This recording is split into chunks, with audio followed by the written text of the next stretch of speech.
Kaya pala ganito ang naging resulta ng kapalaran ko. Kasi alam ng Diyos na kaya ko. Sa edad kong to, napagod na akong magmadali.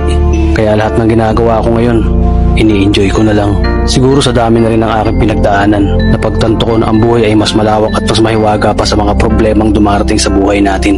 Tumatanda na tayo, baka sa kakahabol natin sa masagana at maayos na buhay, ay hindi na natin na-enjoy ang buhay. Baka nabubuhay na lang tayo dahil nape-pressure tayo sa sasabihin ng ibang tao. Marami na rin akong mga naging maling desisyon sa buhay, pero lahat yun nagsilbing aral sa akin at natuto ako sa mga pagkakamali ko.